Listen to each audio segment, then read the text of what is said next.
The Baltimore Ravens defense has not missed a beat from last year's Super Bowl championship team, despite all the personnel changes, retirements, and free agent signings by other teams.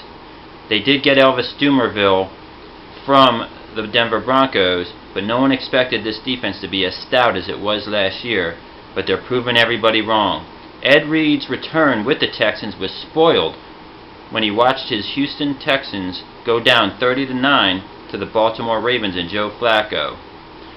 The Ravens defense held the Texans, who played very well for the first 2 games of the season, including a monumental comeback to San Diego in Week 1 to only 9 points. That's 3 field goals. Statistically, the proof was in the pudding as well. Matt Schaub had only 194 yards passing, and Adrian Foster, the All-Pro running back, had to settle for 54 yards rushing. That sounds like the Baltimore Ravens defense of old, or should I say new.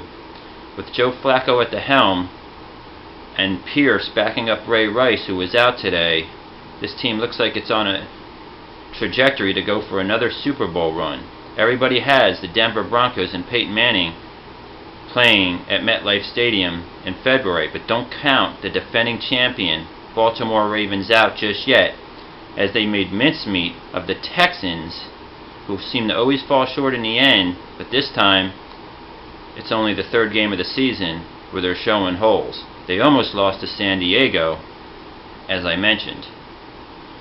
So that's 30-9 Ravens over the Texans. Elsewhere in exciting NFL action, there was a crazy, absolute, nutty game that went on in Cincinnati. The Bengals walk away with a 34-30 victory over the Green Bay Packers. This game was like a roller coaster.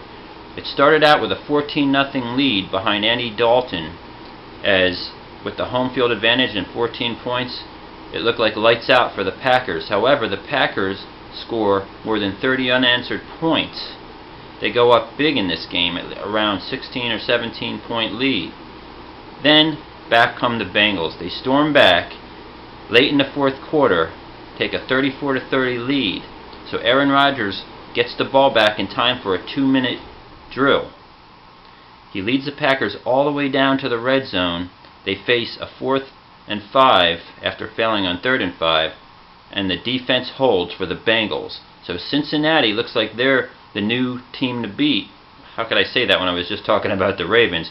I always think of Cincinnati in terms of Pittsburgh. When it comes to that rivalry, Pittsburgh always seems to have the upper hand. Well, not this year. Cincinnati beat Pittsburgh. They just beat Aaron Rodgers and the Packers, a true contender. So it's going to be Cincinnati and Baltimore fighting it out for the NFC North title. Don't count the world champions out, though, just because Peyton Manning looks like a world beater right now. More games coming up in the NFL. I should have something for you after the 4 o'clock finishes.